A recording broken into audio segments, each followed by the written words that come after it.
So anyway, a couple things that I did want to share with you is that our friends Dylan and Reeves at Well Your World are doing a January challenge. So if you go to the Well Your World website, wellyourworld.com, and you click on their free stuff, oh, thank you. Click on their free stuff, and you can download. They have a little challenge workbook, and at the end of January, if people turn in their work goal pages, then they are going to have prizes and etc. And so they're not telling you what your goals should be. You get to fill out whatever your goals are, whether it's, about losing weight or eating healthier or exercising, whatever it is. You decide what your goals are. And am I done with this, Mike? Yeah. Okay. Hopefully this is better. NutriCoach says sound is way better. That's because I brought this guy out. Okay. Thank you. And so check them out. They also have, I'm not getting paid to tell you about this either, you guys. I just want to share their wonderful website and the work, and they have a great Facebook page as well. But they also offer cooking classes. You get 2 cooking classes a month. I think it's at like $15 for the month, and then you also get a discount on their amazing SOS-free plant-based, whole food plant-based products. And they have a wide variety of seasonings and vegetable broth and all kinds of salad dressings and sauces and salt substitutes, and they even have dehydrated veggies. They have dehydrated soup mixes that you can make either on the stovetop or in your Instant Pots. And we love their food. They have marinara sauce, they have ketchup, all kinds of things. So, and they're coming up with new products this year as well. So be sure to follow them. If you're interested, try their challenge and see if that's helpful for you. I think that's pretty exciting. Okay, I thought I saw a question. Heather Wilkinson says, you two are such an inspiration. Thank you. Do you ever walk with a weighted vest? No, we don't. We don't walk with a weighted vest. I know that some people do. That's helpful for them. Oh, do you want to open that so you get more leg room? I don't know if I feel like an inspiration right now or more like a desperation. How's So, that? and I am not mic'd because we're on the shotgun mic, so I'll just have to talk at the shotgun mic. Okay. But you will not hear me as well as Tami because she's closer to it. Well, you can put it in the middle between us. Well, once I get situated, maybe. Okay. All right. I just want to get this. Yeah, on. Kathy said that the sound just went way up when you got Yeah, this no, mic. I ditched that mic is the one that we use for the little mics we use for like when we're outside on our walk and talks and stuff. And they usually work really well. yeah, so You still have it on. and I did charge them, so I don't know what's going on. yeah. But they're all saying sound is better, so that's the way to go. Okay. All right, great.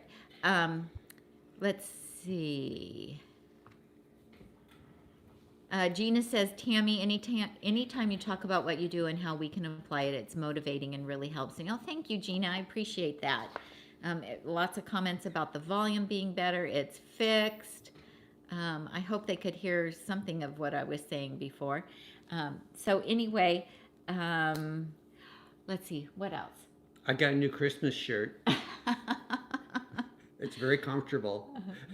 It's true. So here's what happened. I actually ordered this for our son, and he opened it up and he said, well, Mom, I love it. And I actually already own it.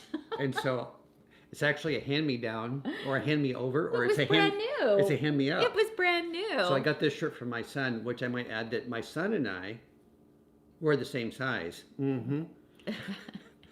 And so, although he is taller than you, he's six. Our son is 6'4".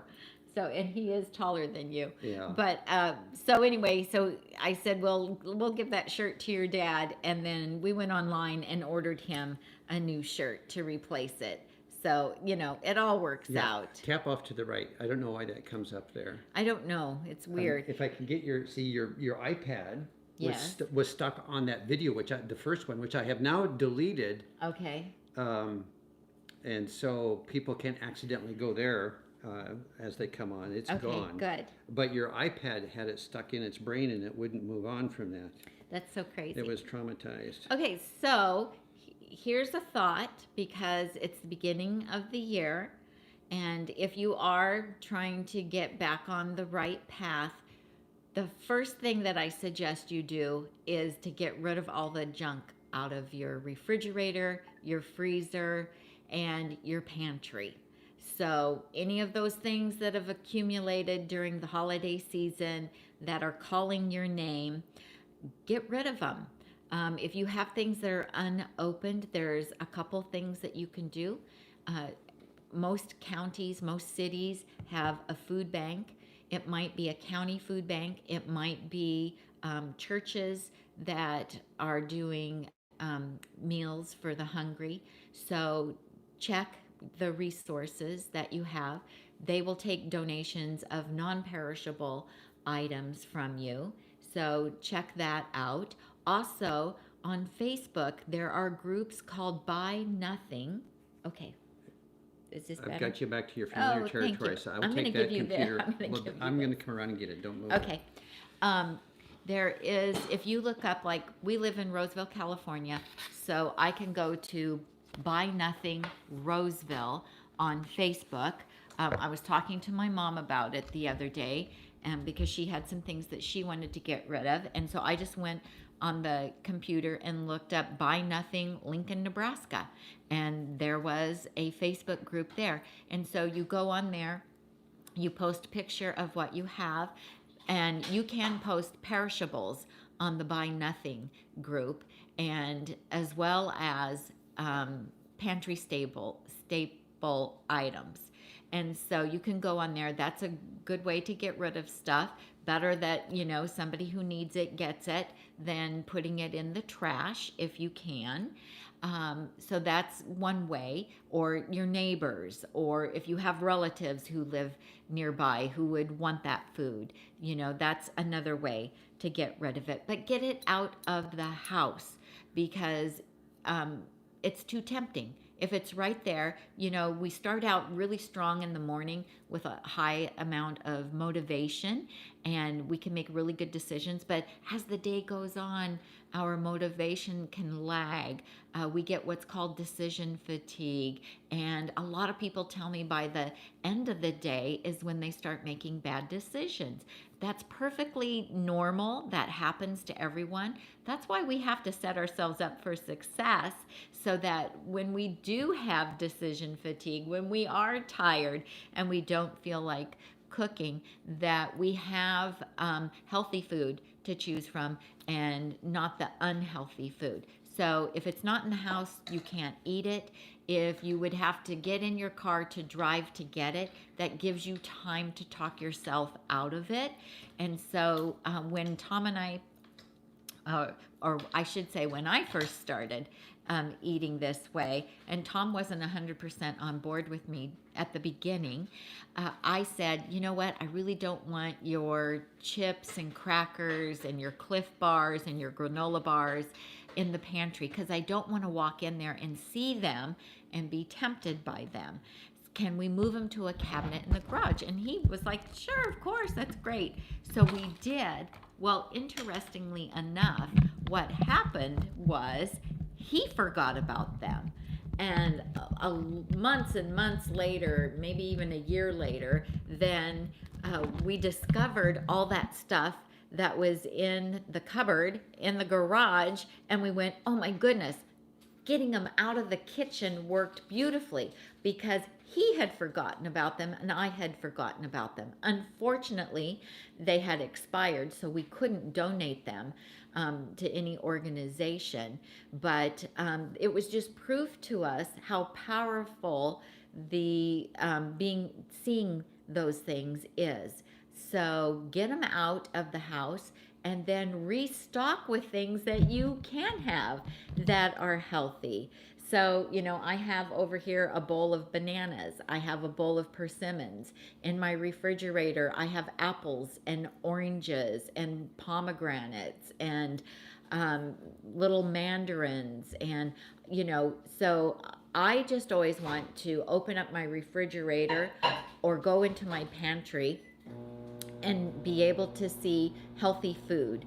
That's what we can eat. So in my refrigerator, I do like to use glass containers or clear containers so that we can see what's in there.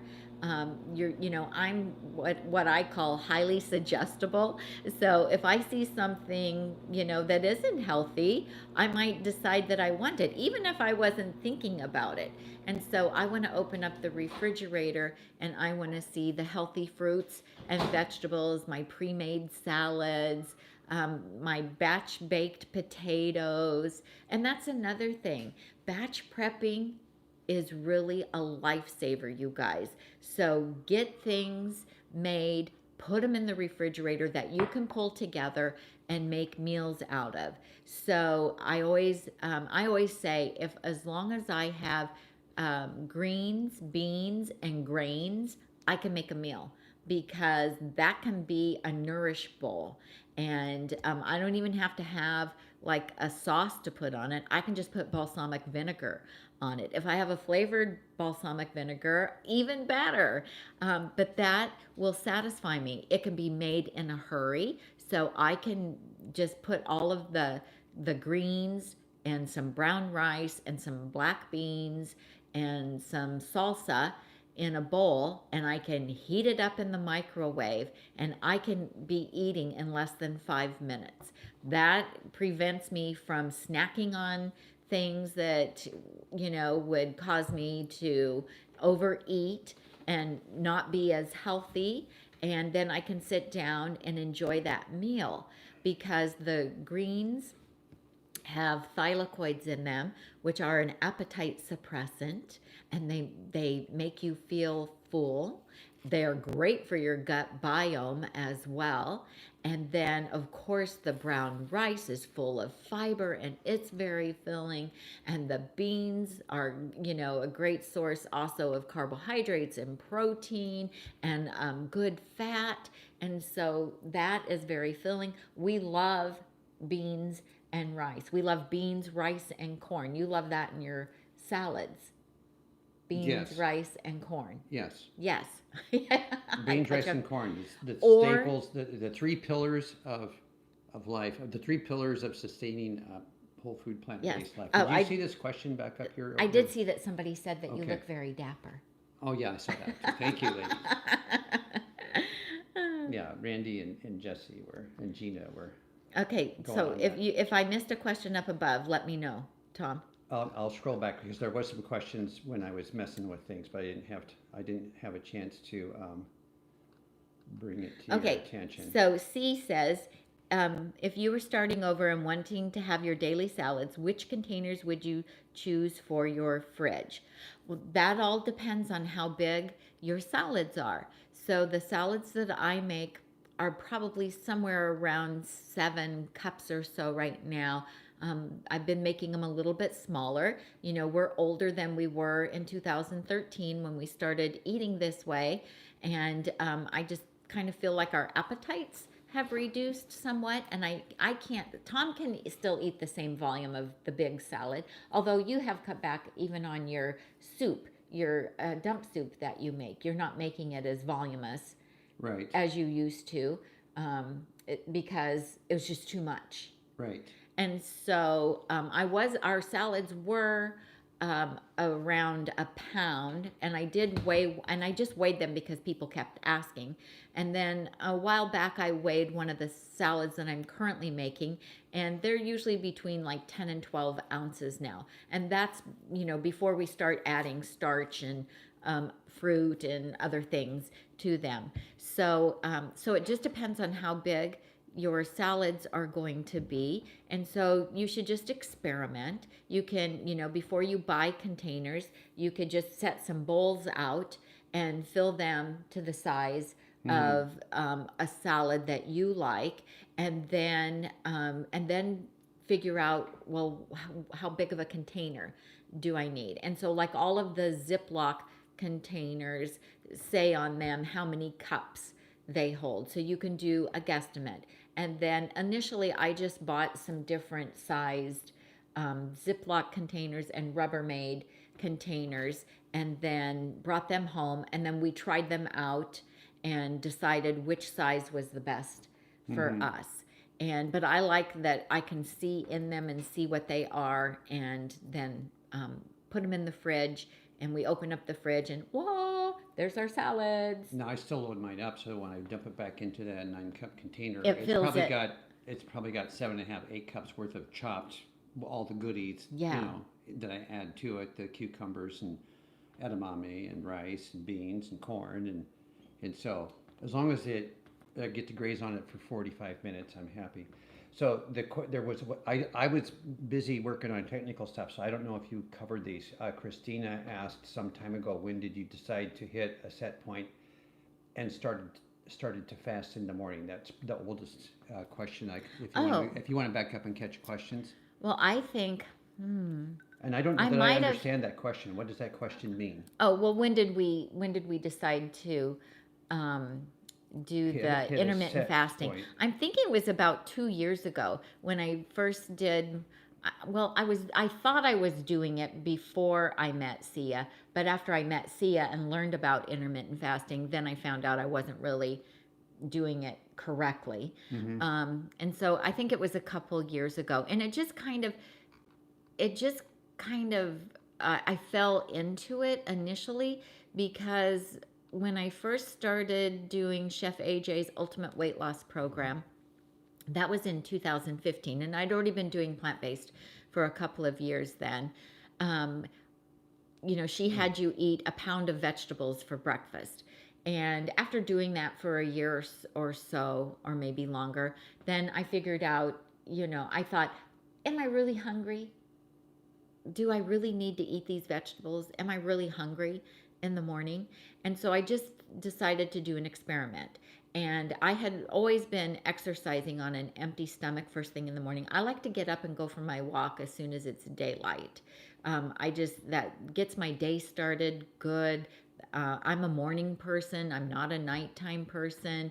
So, I'm up pretty early, and that just works well for me. And then I thought, I'm not going to come home from my walk and just automatically start eating breakfast. I'm going to wait and see if I'm really hungry. And when I'm really hungry, then I'm going to eat breakfast. And so as it played out, then I discovered that I could actually make it through the morning really well without breakfast. And then I did the intermittent fasting program that my friend Sia Hurst from 6D Living runs. And it's an online program that you can do. You can sign up for it. You go to 6D Living, so 6, the number, D is in do it, and living.com. And that's when I learned the windows, that you should have, you can do like an 18-hour, a 16-hour, or a 12-hour window of fasting.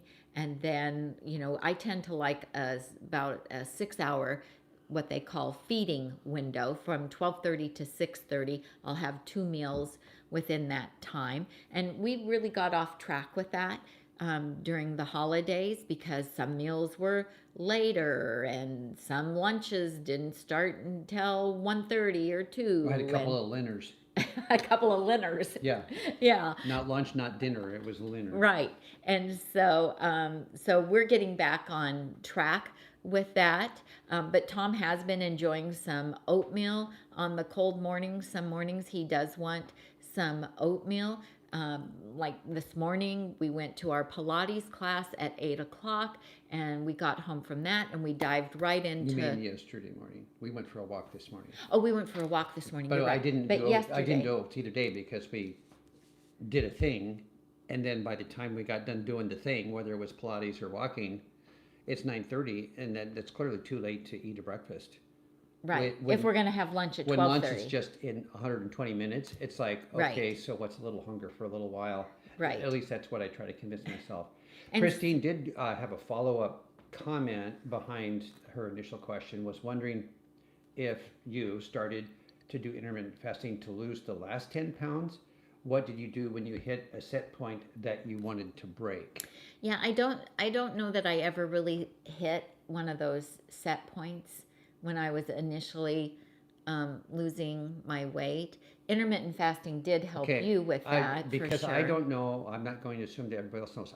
I'm not sure I'm clear on what a set point is. What I does think that mean? like you plateau, like you hit a plateau. Okay, And so your if weight, you break the and plateau. and your weight doesn't want to budge. So it's kind of, I think some people call that a set And point. so okay. And so, well, initially there was like you were at a set point and then you engaged in it. Well, for me, I lost my last 10 pounds after we did that March intermittent fasting program with Sia and 60 Living. Yeah. That's, and that, I lost my initial weight and then it stayed there based on my activity level. And how much you were My eating. activity layer. my, my activity level and what I was eating. But the activity level probably stayed about the same, but I changed my eating habit after we did the formal intermittent fasting program. Right. And so I would say then I did break a set point. Yes. Well, the intermittent fasting is a tremendous reset. It resets your appetite. Mm-hmm. It seems to do something to your metabolism. It changes your mindset. So I highly recommend Sia's online intermittent fasting program. It's 10 days. And twice within that 10 days, you're doing some water only fasting. I have some videos on it, so I'm not going to go into detail about it here. But if you just look at our YouTube channel for intermittent fasting, I've got some great videos on it where I shared about my experience. I had Sia on. I had some people that have done her program on and interviewed them, and so so that worked really great. Steph Coe has a question on another eating question. Sure. And we just had this conversation, so I want to share this question. Yes. Steph Coe says, I find it hard to eat a cold salad in cold winter days. Any tips? And you've got a tip and I've got a tip. What well, do you like to do? I take my cold salad and I heat it up in the microwave. Just a little though. I put it in the 2-quart bowl and I hollow out the middle and I microwave it for about 1.5 minutes. Everything we talk about all the time in those 9-cup bins, and we chop them and add the goodies to them. What I do in the wintertime is I take the corn and the rice and beans that we typically dump in cold, and I add some salsa and some not cumin. Cumin? Yeah, cumin. And the salsa of the day, whether it's Tami's or a commercial one, and stir that into my corn, rice, and beans. Heat that up really hot in the microwave and dump that in the top of my salad. And so then I've got my wonderfully delicious and nutritious, massive grazing meal of corn, rice, beans, and lots of greens, and it's hot. And sometimes you like to make the oil-free chips in the air fryer. Yeah. Because you like the crunch. Yeah. That Is gives there you a a nice video crunch. on that somewhere? Yes, I think we did do a video on it. It should be on YouTube. I don't know what it's called though. I don't know what the video would be. I don't know. I don't know what it's called either. Okay. Well, if I find that, I'll add it to the show notes later. Yeah. So that really helps because when you heat it up in the microwave, you're taking a little bit of the chill off the salad. And that way, when you put your hot ingredients in the middle of The salad is warm and ever so slightly wilty, but I don't mind because it still tastes really good. Yeah. And then we do eat more soup, and we are less stringent. Like in the summertime, we're eating, we're burning through 14 salads a week. But in the wintertime, those 14 salads might last us a week and a few days because there's some days maybe where we'll have a soup for lunch and for dinner and don't get a salad, but they all get ate eventually. Yes. You're more apt to do that than me because you'll have your dump soup at lunch and say, oh, I'm going to have my salad for dinner. My dump soup is totally full of vegetables. There are so many vegetables in it's that whole 2-quart bowl. It's as big as a salad. but I have my salad at lunch, and so then if I make something really scrumptious looking for dinner, then he wants that instead of his salad. I've still had my greens in a court of law. I will still Yeah, have had my but greens. in your soup, you don't get as many greens as you do in the salad, though. The salad has a lot of greens. You're Yeah. not getting all the kale, the spinach, and the cabbage, and all there's a lot more Yeah, the kale and the spinach. dark in leafy particular. greens. Yeah. So here's a couple more ideas. So you can try Tom's hot taco salad, and that works well.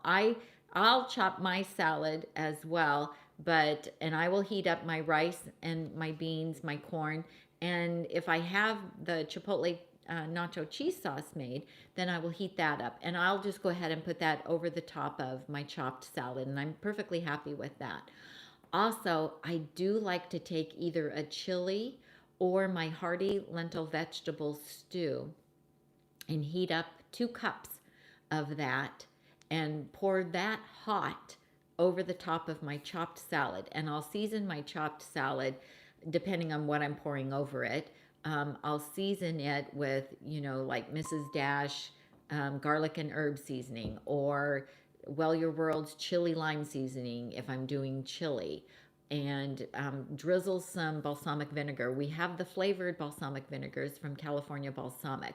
I love the sweet heat. It just depends on what flavor soup I'm putting over it, but then I'll drizzle it with some of that. And I really like the contrast of the chopped salad with the hot stew or the hot chili over the top of it. So like a black and red lentil chili or a sweet potato kidney bean chili, whatever it is really delicious over the chopped salad. Yeah, you take a lot more liberty on what you put on top of your salads than I do. I'm kind of stuck in my corn, rice, and beans rut. Right. And you're likely I'm a little more adventurous. Just to put anything on there. So here's another thing that we do is sometimes we don't want that cold salad either, but I have that cold salad already made. So we will cut the tomatoes that are in it. We'll cut the tomatoes up. We put little cherry tomatoes in it. And by the way, you guys, if you're not familiar, we do batch prep our salads once a week. I make 14 of them. It takes me 30 minutes. And I have a couple of videos on our YouTube channel. A couple, you think? I think, showing you how we batch prep the salads. We have a lot about chopping them too, because we like to chop them. On YouTube, just search Nutmeg Notebook Salad Batch Prep, and you'll get a variety of videos to choose from of various time frames. Right. So are you heading for So no, I'm not going to get up and get it. But what are you heading towards putting it into sauté? But what I like to do is I heat up one of my nonstick pans, and I will throw the onions out of the salad in there, and I'll slice up a bunch of mushrooms and throw those in. And then whatever vegetables we have in the refrigerator, if we have cauliflower, broccoli, asparagus, whatever we have, I'll throw all of that in there. It's Tammy's Dump Salad Sauté. Yep. And it's a good companion meal with Tom's dump soup. And then when the onions, but you do it sometimes too. Yeah. When the onions and the mushrooms get nice and sauteed, if they start to stick, just add a little bit of water, or you can use broth, but I'm not going to open up broth just for a couple tablespoons to do that. I usually will just use water. And once those veggies are softening up and looking really great and smelling good, you can throw garlic in there if you want, shallots, whatever you have. Then I will take that batch prepped salad, I will throw that in the skillet.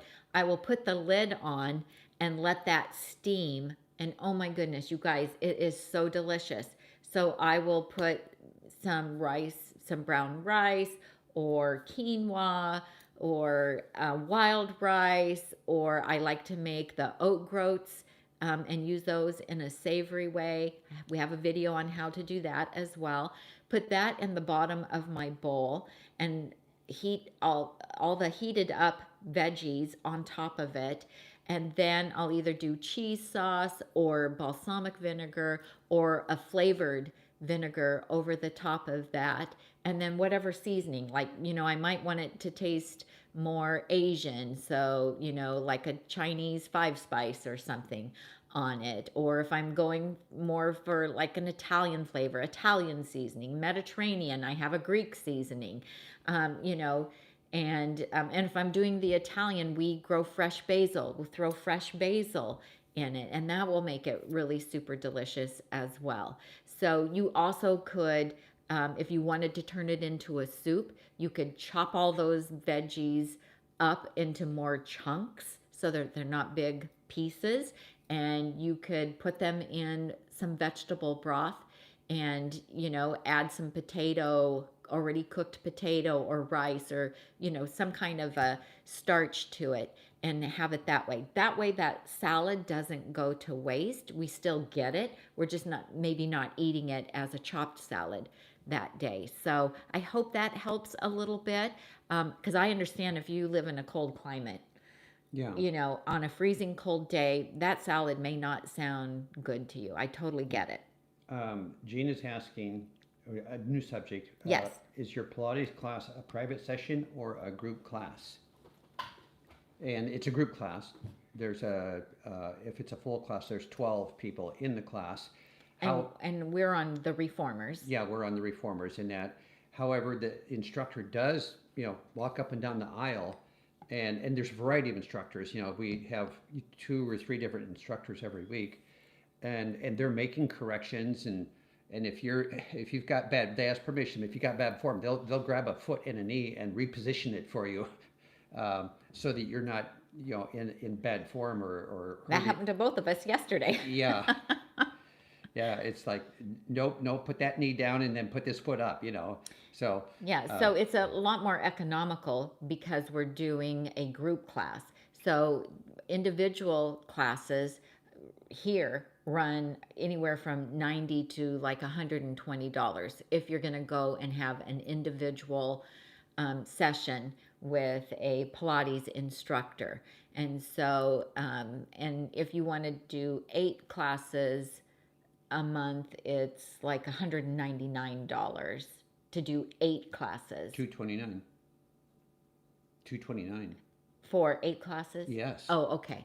So At the club we're at, yeah. okay. So, you have to look around. A lot of different places offer Pilates. Most of them offer you a 1 free class to come and try it out. That's what we did at Club Pilates. You go online and you make a reservation, you go in, they show you what it's like, and you can see the studio then, because the studios are all different. Like, we went and visited one that we really didn't like at all. At Club Pilates, they dim the lights, they have music playing. We just really like the whole atmosphere. You're getting step-by-step exercise guidance from the instructor leader. Yeah, we really, really liked that. It's fun to be in a room with 11 other people who are doing the same thing that you're doing. There's an energy. We're getting to know people. Yeah, and just for perspective, it's such a health enhancement when you add the diet, and we're utilizing this physical activity as it's a workout routine. We're getting a supervised, safe, energetic, using lots of muscle mass and so forth, 3 times a week now. We're absolutely feeling the physical and strength benefits of that. Mm-hmm. And it's 1/4 the price of our health insurance policy used to be when we were paying for private health insurance. It's 1/4. And so we're getting a lot more return on our investment with that than we were before. Yes. I mean, we still have our retirement health insurance now, but it's really an investment towards health that is easily justifiable in my mind. So yeah. It's fun. We like going, even though we're working out, and and it's hard. Afterwards, we're so happy that we did it. Like, we never regret having gone and spent, our class is 50 minutes. It takes us 10 minutes to get there. We have a 50-minute class and then 10 minutes to get home. We never regret spending that 70 minutes It's a great start to the day. Yeah, and we try to go in the morning because that works well for us. And it's mostly people our age, within our age group, that are there at the time that we go. But like during the holidays, there were a lot of younger gals that joined the classes because, like, school teachers, they were off from work or what have you. So we like the camaraderie. We're getting to know people. It's just We're really getting to fun. know our gluteus medius. We are. Did you know that there was a gluteus medius and there's also a gluteus minimus? Everybody's so hung up on what's going on with their gluteus maximus, but the gluteus medius has been really a painful new discovery initially. Right. But they're getting stronger. Yeah. Yeah, really getting a lot stronger. It's very exciting. So Gina says she likes adding warm steamed greens like kale to her cold salads because it's kind of like the wilted salads that she used to get in restaurants. And I like different textures too, Gina. So I like some cooked things in my salads and some raw things. So you guys, we have an entire course called the Beautiful Chopped Salad course. It's videos and an ebook. If you're interested, go to our website at nutmegnotebook.com and click on courses and use discount code nutmeg30 to get that. I give you, I don't know, I think there's like 18 different ideas for different types of toppings for your salads. We like different textures on them. We like a little bit of crunchy sometimes. We will make, I'll make chickpea croutons or thin little tortilla strips in the air fryer that are oil free to give me the crunch. Tom likes to make chips. We like to add edamame. We like to add some more raw vegetables. Yeah. My two most favorite add-ons, greens wise, is the edamame that Tami just mentioned. And then I take the celery stalks and I'll take like 3 of them, maybe 4 if I'm feeling gluttonous. And I'll cut the stalks the long way in half. If they're big stalks, I'll cut them in thirds. And then I chop them up so that they're these little tiny, not quite quarter-inch little square cubes. And those are like little crunchy veggie croutons in there that are so much fun, when you encounter them in a bite. So my 2 favorite add-ins to my salad, other than the corn, the basic stuff, is the edamame and the finely diced celery. Yes. Stephanie Spears says, I find it takes so long to eat my salad. How long does it take you? Very enjoyable 45 minutes. That I size my salad to make sure that it's going to last the amount of grazing time necessary to watch a whole episode of whatever current series that we're watching. So Yeah. we like to get our salads and our TV trays out. We're bad. And graze on our salads while we're watching the program. So and we have some videos about chopped salads. So showing me making different chopped salads. Yeah. So on the YouTube channel. Also, if you go to the blog, we have some blog posts about it. If you follow me on Instagram, Nutmeg Notebook on Instagram, or Nutmeg Notebook on Facebook, I'm always posting pictures of my salads. And like this past 6 months to a year or so, I've made some reels where I just show you my salad for that day. Like I make it and then I sit down and I make a quick video while I'm starving, ready to eat it. 1 minute and 29 seconds. Yeah. And show you, just to And those give are on people, Instagram. And those are on Instagram and Facebook, on my Right. Facebook page. And so, because we're not eating just the salad. We're adding starch to it. I like to add fruit to mine. You don't so much add fruit. I usually add blueberries, mandarins, strawberries when they're in season, chopped apple. I like to add some fruit to it. We like to add some probiotics like some sauerkraut to it, some pickled. I'll make these like simple marinated beets where I will spiralize red beets and then soak them in some apple cider vinegar, and we love those added to our salads. They're so tangy and delicious and colorful and flavorful. One of the things that we were discussing in that, I don't know if it was this video or the first video that we had our end of the year corporate meeting. Oh, I think it was in maybe the first one, I think. Okay, because that's been deleted now. Oh. the I lost my train of thought. Oh, the reels. You said reels. Yes. I've got the train came back. Woo woo. We've been talking about time management, content creation, time management. And if you, because what we just had a comment here, Kim says, Tammy, your salads are such an inspiration. Kim, where are you seeing them? Are you seeing them on Instagram or Facebook? Oh, yeah, we're curious. She takes that minute and a half, and that doesn't take that long, but then she's got to do the text and all the type and stuff that goes along with it. And we can't use those on YouTube because YouTube only allows 60 seconds on their shorts, and we're still trying to figure out what a YouTube short accomplishes because they're so short, and and we get them served up to us, and it's like we watch one and it's like, okay, well that was interesting, but Yeah. is there more to learn about it, and how do you get to it? So we were talking about how much, and you get to see how many people see those shorts on Instagram, right? Right. I think so. I don't know. So, but yeah. Yeah, you get to see. Oh, yeah, on Instagram. Yes, I was thinking you were asking about YouTube. Yeah, on Instagram, they'll get like 500, 600, 700 views, Right. Easily on Instagram. But people don't usually leave a comment on them. So I don't know, like, do people like those? Do they not like those? Well, the idea I think you're trying to accomplish is to give people ideas for salads. Right, because people always say to us, how do you guys eat a salad every day? Well, because they're different every day. Because we've been doing that since 2013. And it's because there's so much variety. There's so many different beans, lentils, and different grains, and different potatoes, and and fruits. There's so many different things that you can put in them. So here's a question. NutriCoach said, what are your thoughts on recent research showing restricted time eating? Whoops, I lost it. It just bounced. Where did it go? It just bounced.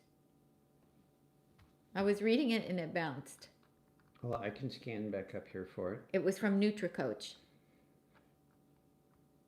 Yeah, they were talking about some study. Okay, so Jesse says, I found a summary of the study, and what they said was that their assumption about why restricted time eating might be a problem was because it might lead to overconsumption. So thank you. Yeah, oh, I found it. Okay, thank you, Jesse. Yeah, NutriCoach's question was, what are your thoughts on recent research showing the restricted time eating the study was talking about it greatly increasing the risk of dying of cardiovascular disease. And it's because Jessie said she found it, and it's because people tend to overeat if they're doing like restricted eating. Mm-hmm. So here's the thing about... we're not eating restricted. No. We eat a lot. Yes. So here's the thing about the studies that come out. And oftentimes, they make the headlines of the news, and they tell you something, if it's sensational, then they want to say that about it. But what they don't do is they don't tell you in depth all that there was regarding the study. And so that's why it's always important to take those news bits, those sensationalized news bits, with a grain of salt. Or if we're not having salt, with a grain of pepper instead. Well, pepper doesn't come in grains. It would be a grind. It comes in pepper. corns, peppercorns. I'm not sure then. Okay. But anyway, you have to find the study, read the study, and get all the facts about it. True North Health Center promotes intermittent fasting. They cite studies. They even have, if you go to the True North Health Center website, they have on there a whole article that Dr. Goldhammer's wife wrote all about intermittent fasting and the benefits of intermittent fasting. And so for Tom and I, and all of the people I know who do intermittent fasting, who have a feeding window that is short, a shorter feeding window that's either 6 or 8 hours or 10 or 12, whatever it is that works best for you, we're not gorging within that feeding window. We're not thinking, oh my gosh, I'm not going to get to eat again, for 18 hours, so I'm going to overeat now in case I get hungry. No, we're listening to our hunger signals, and we're listening to our body about when we're full, and we're stopping our eating when we're full, regardless of, what time it is or how many hours it's going to be before we eat again. So you really do have to take those studies, um, and look at them and find out what are they really based on. And so the news that got made was, oh my gosh, this can cause, premature death from cardiovascular disease. So anyway, thank you, Jesse, for that. So just always investigate, and don't take everything that you see on Facebook or in the news as pure fact, because oftentimes they're leaving a whole lot of stuff out, because it makes for a great hook for the news or what have you. Do you have another question, Tom? No, I don't. Yeah. So anyway, I mean, I trust in the doctors that have a good reputation within the whole food plant-based community and what they say. And, certainly the studies that they're conducting over at True North Health Center and all the health benefits that people are getting from going through fasting, water only fasting, and intermittent fasting. There's a lot of proof that it's working for a lot of people. All right. Kim says, I've purchased your chopped salad ebook and course. I go back to it often for different ideas. Thank you so much. That's awesome. We love hearing that. We love hearing that. Steph says, how often will you be having a chat like this in the next few months? During our meeting we had on December 28th or something, for those of you that joined us on the second live this afternoon, part of the inspiration for today's video is that we're once a year we're supposed to have a corporate meeting as a part of our company structure.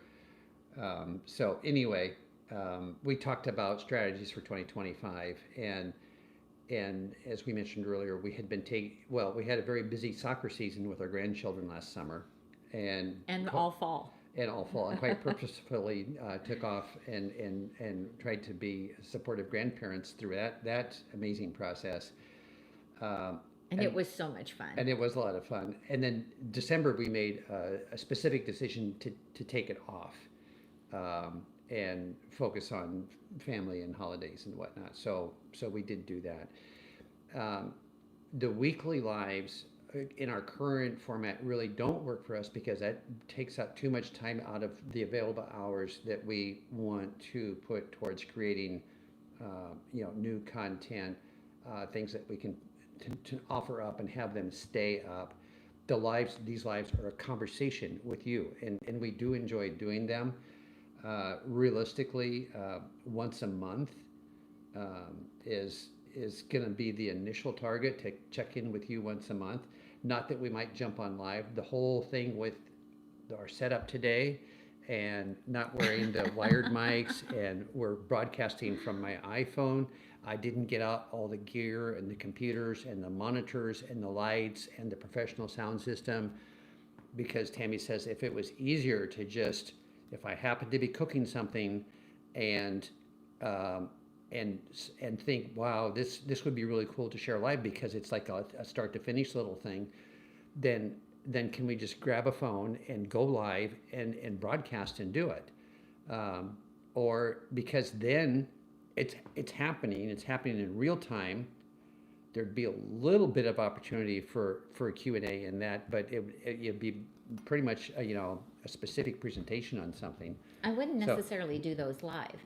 They might just be recorded. I might just record them, and then you can put them up without doing a lot of editing.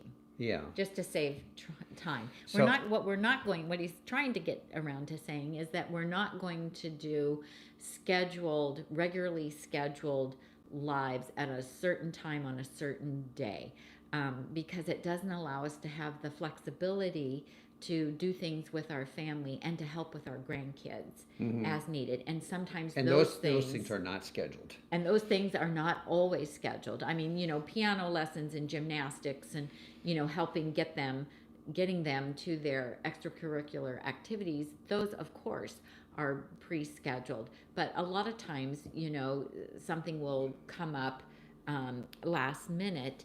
And so we really need to have the flexibility to be able to go with the flow, because we don't want to say no to opportunities to get to go do things with our daughter and our grandkids.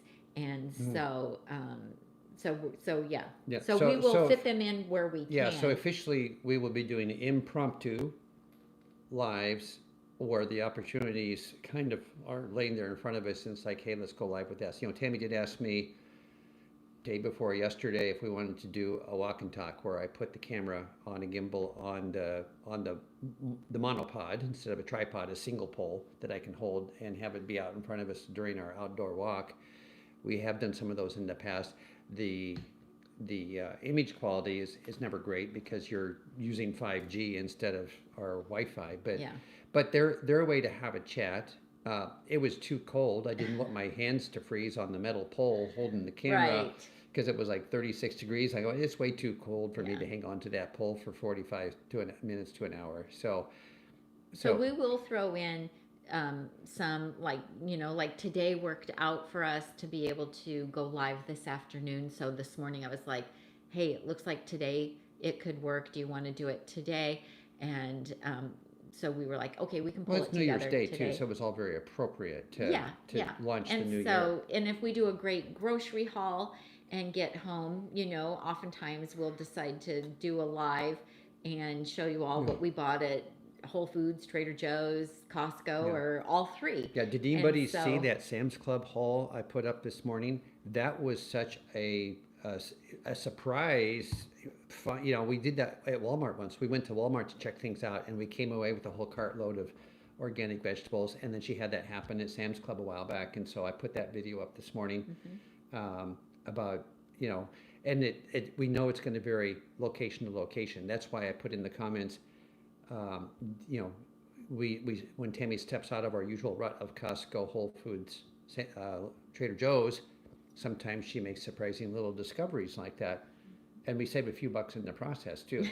It's true.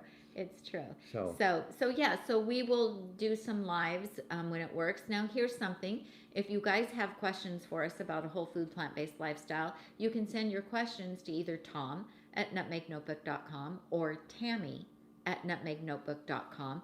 And if we get, if we have 8 or 10 questions, then, it might take us a couple of weeks before we answer your questions, but then we might do a live and answer those questions. Yeah. I mean, you could even put in the subject line of the email, future live question. And then we can bank those, and then that inspire us. Yeah. Speaking of questions, you have a new one from C, somebody named C. Yes.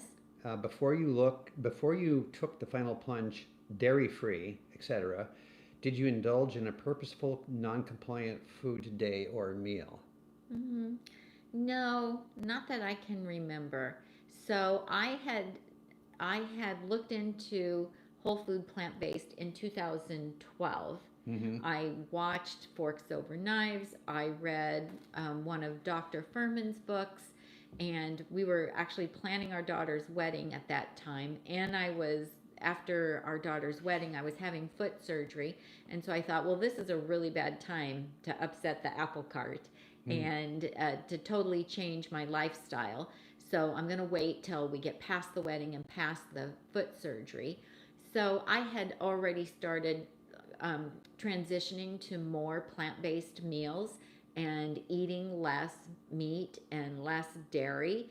And then in March of 2013, I just decided, okay, I was starting to get healthy again and moving after my foot surgery. And I thought, this is a good time to do it. And so I think I think we went to San Francisco, and I think I might have had salmon there. And then, but I, because I didn't know at that point didn't know what to order in a restaurant that didn't have anything vegan on the menu. But I think that was my last animal product that I had. So no, we didn't have like a big bash. You transitioned. I did my transition through all the fake meats. Right. The tofurkeys and the field roasts and all that. Yeah, so Tom gave up the meat and eggs and then used some of the transitional vegan meats to help him make the transition. But you didn't at one point go, I'm going to go have my last hamburger or that kind of thing. I do remember my last hamburger because it made me sick. Well, explain why. Oh, wait, well, because I was eating Tammy's food because I didn't start my transition until about a year after she started hers. And so I was eating all this very healthy food at home. And then I did go to McDonald's one time and thought, well, I'm going to get me a quarter pounder with cheese, which I ate. And then I felt like I had a brick in my stomach. Mm-hmm. It just made me feel sick. Mm-hmm. And so that was my last McDonald's burger was there. My last piece of dairy cheese I know was when we remodeled the kitchen in 2015 and the workers had a pizza. Oh. And I had a piece of that pizza. I remember that. I forgot about that. Yeah, and so that was my last. Did it make you sick? No, I just felt guilty. I just felt guilty because it was dairy and the idea of eating dairy products and knowing where they came from and how they're made is kind of disgusting. So, yeah. So yeah, I suffered emotional distress and conscious guilt. And yeah. Gina says that maybe we should get you some special gloves so that you can hold the gimbal even when it's cold out on our walks. We know you guys really. But the problem though with the gloves, because that's a great idea, but it will not work because when it's cold outside, my nose also runs. And you have to be able to and so I wipe your nose. I have to manage the tissue. Sometimes, if those of you that have watched this historically, I hand the camera off to Tami because I got to let her walk ahead so I can stand back and take care of my runny nose from the cold weather. So. That is so And funny. that's not an age thing. I've always had that. So there you go. Okay, so here's a question for you, Tom, from Steph Co. Tom, how did you finally stop eating transition meat? My husband loves the fake meats. I did too. I would say I do too. I remember. Because I just love the tofurkey bratwurst and the field roast hot dogs, and I had my grills going, and I just was, I was fine transitioning onto that stuff because it was really good. In fact, as we've heard in many plant-based lectures, meat is just a flavor carrier. It's unfortunate it comes from a dead animal, but we had all of these great not dead animal flavor carriers in the form of all of these sausage stuff, but they're full of oil. And sodium. And what happened was I caught an Esselton. No, we went to Dr. Barnard's lecture. He came to Sacramento. Well, they were in a series, though. There was Barnard and Esselton and McDougall and Goldhammer. I mean, we had like 4 of them all in like one summer. And I kept hearing about oil, and sodium. And learned about the impact of oil on the vascular system. And Dr. Barnard talked about people who have back pain, and you had back pain. And he talked about circulation and oil. So when I stopped, so I did stop eating those things because of the oil conversation. And guess what? My back pain went away, my knee pain went away, and my ankle pain reduced because I had a torn ligament years and years ago. Mm-hmm. All that stuff went away, like gone. So I got such a profound and fairly prompt positive medical response to it that I was kind of hooked in that way. So it's not that I still don't want those things. I just know that it's not good for me to have them. So that is the answer to that, I think. So how did I do it? I stopped. How did I stop eating transition meat? Out of fear. So fear of physical repercussions. I remember after Dr. Barnard's lecture, and because he made the connection for you about what it was doing to your spine, Mhm. why you were having the back pain, and what it was doing to your circulation. Mhm. And so that made you, because you were in pain, that made Yeah. you want to make a What change. what And she when you did, and yeah, then you got relief of that pain, right. then it was like, oh my gosh, Yeah. this really works. Specifically, if you're, um, if you're one of the guys watching the show, or if you know a guy that has lower back pain, the vascular system in your lower back, by nature, is not very good. There's not a lot. There's not like in your hands and your arms, and there's all of this blood vessels and capillaries, and you get into the tissues of the lower back, and it's cartilage and it's bone and a little bit of muscle. There's just not a very efficient or robust vascular system there, and you need to make the most of what you do have in terms of vascular function in that area. And the oil prevents the dilation of the vessels, prevents the blood flow, and so forth. And Dr. Barnard explained that a lot of the removal of toxins in that area almost happen by osmosis, stuff moving through the tissues and getting picked up by what blood vessels are nearby. And so getting rid of the oil maximizes the function of your vascular system in that minimal vascular system area, which then was able to reduce the inflammation that was causing the pain. I mean, I still have, I think that it was, I don't know the medical, a level 2 slipped disc on L4, L5 or something like that. But the Pilates and the core strengthening and all that really is a tremendous offset to having to worry about that I have so much strength in my posture and squatting up and down and moving, and that the pain of that is like gone through a combination of diet and learning how to move. Yeah. Well, Amy at Pilates was talking to us the other day about how we're creating muscle memory. Because in the classes, they're telling us when we're doing certain moves, turn on your glutes, tighten your glutes, or, tighten those abs, or, they're giving us instruction of what to do with those muscles as we're doing the different moves. And so we're making muscle memory. And so now what happens, you were talking about how when you reach up to get the Instant Pot out of the cupboard up here above the oven, that you Your muscle, engage. yeah, the stomach muscles tighten automatically. Right, because now I'm not going to hurt my back pulling that heavy thing out from above my head. Right. And yesterday when we were on our walk, when we were going up the incline on that trail, it's just like the glutes were engaged. I mean, like everything was turning on. And when we were coming down, I was like tightening my core because that gave me more control over my legs. We're shocked at what a profound impact that whole process has been. So I guess we're advocating it. We don't get any fees from our local Pilates club, but it's also, wow, what a difference it's making. But also our son's girlfriend is really into Pilates. She was a Pilates instructor. She does, I just forgot what. Friend Pilates. Yeah, but I wasn't going to say that. Her occupational therapy right.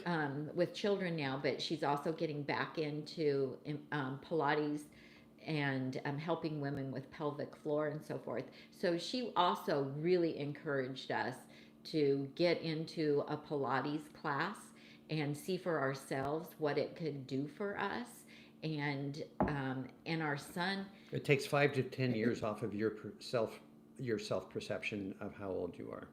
Yeah, well, and our son was having a lot of back problems and leg problems and feet problems, and so he started going to, because she was working full time and didn't have time to help him, but he started going to one-on-one Pilates classes for I think about 6 months or so, and he was able to get his back into good shape and not be in pain. His foot pain improved, his knee pain improved. I mean, he's able to hike and bike and do all the things that he wasn't able to do because Pilates was a slow way. I mean, it's a lot of what we do in Pilates. Tom and I have both been to a lot of physical therapy over the years for different reasons. And a lot of the moves and things that we do are physical therapy moves Yeah. that we're doing in the Pilates. So Tom was asking me um, yesterday or this morning how it has affected me as far as my like sciatic nerve. I sometimes would do an exercise in Pilates that kind of aggravates my right leg a bit, but it has not flared up and become sciatic nerve pain at this point.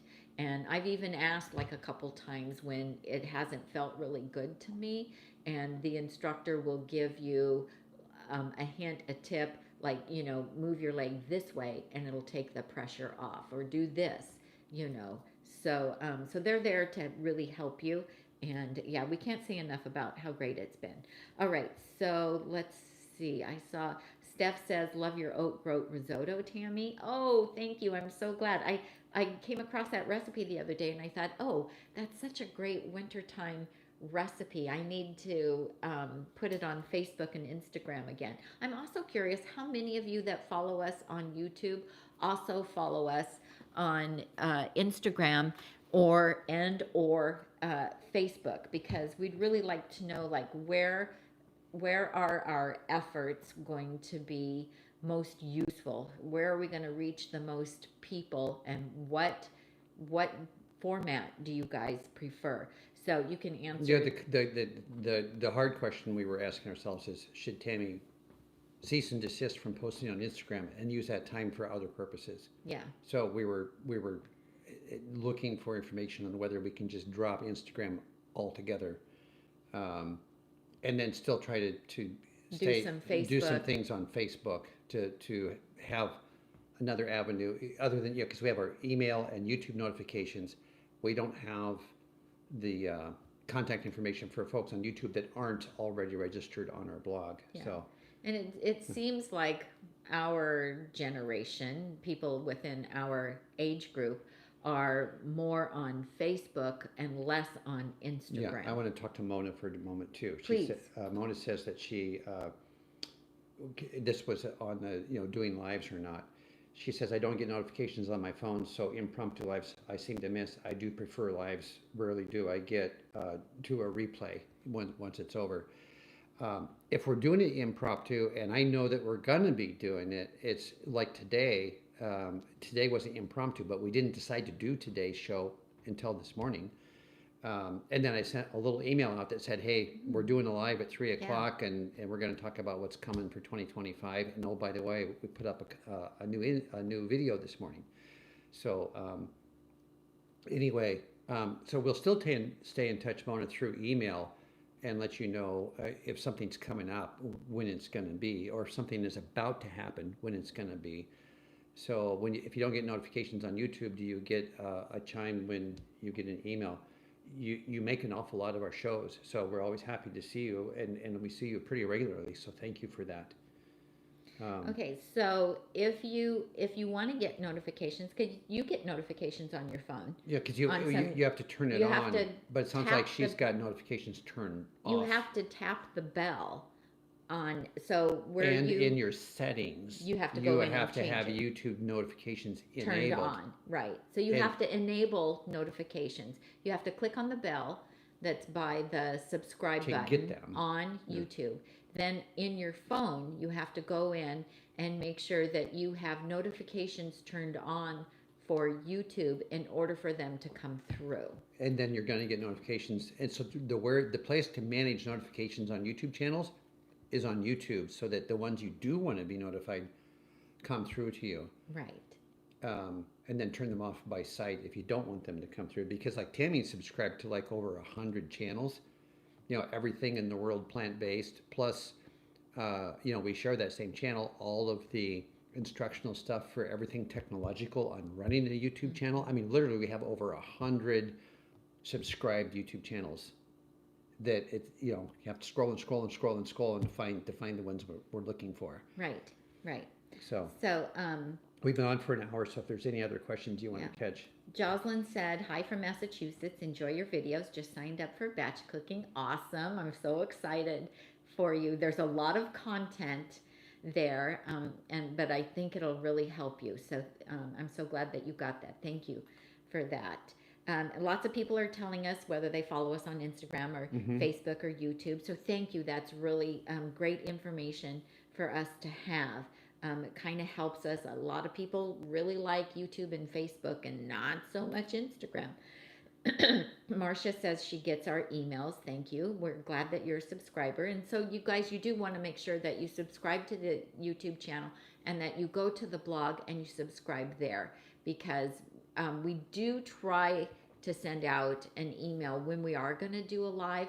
The time that it doesn't happen is if we do an impromptu one when we get home from a grocery haul, because we just don't have time to send out. Because we got to get the groceries put away. but we bring everything into the kitchen. And people do like those. And if we have a particularly robust grocery haul, we will jump on and do one, because they seem to be a pretty high value, because folks then know in their own local markets to keep an eye out for those things that we found here locally, because things kind of come and go. So yeah, we'll be doing that. JK Sampley says, what are the things that you exclusively pick up from Whole Foods? Check out our grocery haul videos. So you can Google or search on YouTube Nutmeg Notebook Whole Foods grocery haul. We usually do those in conjunction with a Costco and a Trader Joe's, because normally we do all three places. But they're grouped. If you wanted to know about specifically what Whole Foods had, you can go to that part of the video. Of it, because she keeps the stuff in the bag from each place and pulls it out as we go. So and it varies from week to week depending on what we need. So because sometimes you buy stuff and it lasts for 2 weeks or 3 weeks, and so not every grocery haul are you buying the exact same things. Yeah, and we've been kind of in a transition lately, because we have our new Trader Joe's that's just like, it's so close, like right next to Costco, and then Whole Foods is literally just down the street from Costco. But then also, as I mentioned earlier, we've been trying to broaden our horizon a little bit and keep a little bit of an eye open to what's going on at Sam's Club and Walmart. So that we can talk about opportunities in all the markets across the country that may not have the trio of stable resources that we have with Costco, Whole Foods, Trader Joe's. And also we know just from traveling and talking to you folks that our Whole Foods carry some things that are quite regional. And so if you live in Nebraska, for instance, you may not have the access to the same things at your Whole Foods that I can get here. And like people here are really into sweet potatoes, and our Whole Foods has a ton of sweet potatoes, like usually 4 different kinds or 5. Stokes, Japanese, Hannah's, Jewels, and Garnets. So they'll have, and it's a huge array, and it's a great big space that they take up. Now, I go to Nebraska to visit my mom, and there's about a 3 foot by 1 foot space of their sweet potatoes, and they have like 2 kinds. And so availability really varies from state to state, region to region, and even within our community here, we have there's 3 Costco's that are very close to us, and they don't all carry the exact same things. Like 2 of them close to us carry a lot of organic produce, and 1 of them doesn't. And so it's just interesting. I mean, they base what they carry is based on the demographic group of the shoppers that are there. So it's just really interesting. So, but anyway, check out our grocery haul videos. So a couple more things I wanted to mention before we go. I haven't seen this documentary or movie, whichever it is. There's something new that came out in September that is called I Could Never Go Vegan.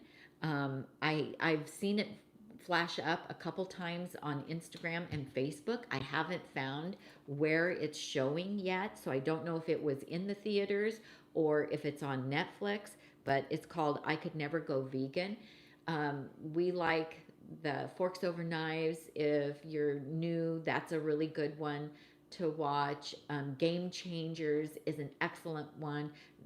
I think Forks Over Knives really speaks to people our age. Game Changers is great for teenagers, athletes, people in their 30s and 40s, because they're not talking so much about reversing disease, but they're talking about your performance, athletic performance, and so forth, and the effect that the food has on that. So, that's a really good one to share with people who are younger, who aren't facing high cholesterol, diabetes, back pain, and that kind of thing.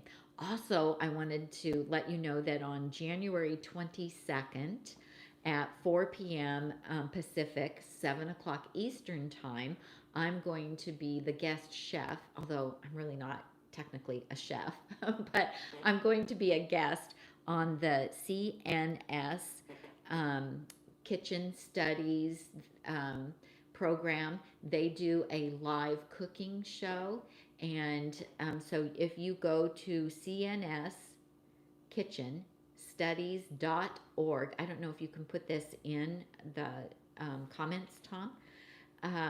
You can sign up for their recipe and free cooking shows, and then you will get an email reminding you of that. And I'm going to be doing a Mexican themed cooking show that day. So I'll be making, I have to be able to make everything in 1 hour. And so I think I'll be making 4 recipes, and it will be a complete meal with a dessert. And so I really want you guys to show up for that. So it is the CNS. Here, I just got my little notes here. Okay. And so, Does it sound okay? Oh, here. Is it something? her address, the email address. Oh, here. Is it here? It's CNS Kitchen nutritionstudies.org. Is this an email where I can copy and paste this from? Yeah. Okay, I'll do that. You'll do it later. I'll do it and put after it the in show. there. So anyway, we'll also include it in one of the upcoming emails that we send out, so that you guys will have the information, the link, but just mark your calendars for January 22nd at 4 p.m. I would love it if you guys would show up to the live for them. It won't be on our YouTube channel. It's going to be broadcast by the Colin Campbell's Nutrition Studies organization. And so it's a really great thing that they have. So they invite different guest chefs to come in, and they cook, they give you the recipes, and they have a huge amount of recipes. They have an app that's free that you can get, and you have access to the recipes there as well. And it's just a really wonderful program. And so, especially I think if you're new, or you're looking for recipes, or you're trying to get ideas about how to eat this way. Well, I should probably put that into an email for everybody then too. Yeah, I think so. I think that would be Okay, well, then that keep would that be up really as a prompter. really good. Oh, another thing I dropped in the email, and I put it in the show notes here too, because I just spotted it because I went to the show notes to maybe add that, is that before we sign off here, we found, did Whole Harvest find us, or did we find them? They contacted us. Okay, Whole Harvest spotted us on the internet, and they are a whole food, plant-based. Well, they found us through California Balsamic. California Balsamic, that's right. And so, and I did put their link and stuff in the show notes, but they did, we weren't real familiar with them. They shipped us a whole box of meals, and we did an unboxing. We cooked them, we tried them out, tasted them. They were amazing. And so we have quite a lot of footage I need to work through for that. But we were, for the price of the meals, it's an amazing, you need to buy, for it to work, you need to buy several meals at a time. which can be a chunk of change. But You can freeze them. you can freeze a bunch of them. There's a couple of them that you want to eat fresh because they got greens in them. Um, but the actual price of them compared to like ordering food out, because we do, we have 2 or Same. 3 vegan restaurants here, and it's less Same. money. It's less money than, Might be. yeah. And it's something you can have locally right away. So any pre-prepared meal is going to be an investment, but it's a convenience that sometimes works out really well for you. So Yeah, and you did provide a link in today's email. it's that in we today's sent out. email, but And is it in the show notes on this? it's in the show notes, of and the it was video? in the newsletter. I saw this. I thought this was information on Whole Harvest. Oh, sorry. But we will have a formal video Coming out. food sampling and more images of the stuff that we cooked up from there, Mm-hmm. because we do get requests. Do you know of any company that offers good, healthy, oil-free food items that we can have for on the go and on the run? And we have been historically dependent on Mama Says from the East Coast, and it's a long haul to the West Coast. Yeah, This place then is- they're done. They're not They're- making everything that yeah. they used to. This outfit is located in Colorado, Yes. and they have a packaging system set up so that they can get to the whole country in just a couple of days. They collect their orders the week before, and then they like ship stuff on Monday, Tuesday, so it all arrives before Friday. There is a strategy there, but it's good that they're thinking about those things. So Whole Harvest, new on our list of plant-based supporting vendors. You'll hear more from us about those as we move forward. Yeah, so it was really delicious. And where those meals could come in handy is, let's say you have surgery and you live alone, or your husband doesn't cook, or your partner doesn't cook, then you could order those. Like Tom said, most of them can be frozen. There were a couple entrees that we got. They said, "Enjoy that- me first." Yeah, enjoy me first on them because they weren't freezable. But the food was delicious. It was very high quality. They actually have a trained chef who puts together the meals. They have a nutritionist who makes sure that they're all well balanced, that you're getting proper nutrition from them. I was super impressed with the meals that we got. And we didn't freeze them, but we could have frozen them, but they came a week that we had that was just crazy busy getting the grandkids where they needed to be. And plus we were working on an eBook, and it was just a crazy week. We were so happy that we had those meals. I think if I was going to be going and visiting relatives who don't eat like I do, especially if I didn't have access to kitchen and groceries, I would so order those and have them shipped where I was going to be going. Or if you're going on a road trip, you could order them, have them arrive before you're going to leave, and Throw them in the cooler and be good for 4 or 5 days. yes, That's a great idea. because they will last up to most of them up to a week in your refrigerator, because they are like vacuum packed, and they were a lot of food. They were a quantity that even filled you up, and then we would just supplement with maybe a salad or some fruit. Yeah, and we'll show or- that in the video. We'll show Yeah. that. So anyway, those were really, really great. So, all right. Well, I want to thank Gina and Jesse and Randy for joining us today and moderating. We couldn't do it without you guys, obviously, especially today. Today was especially a bit difficult, but thank you, ladies, for coming on and helping us. And so the ladies who have the little wrench beside their name, they volunteer to help us out on our live videos to moderate and help us to not miss any of your questions.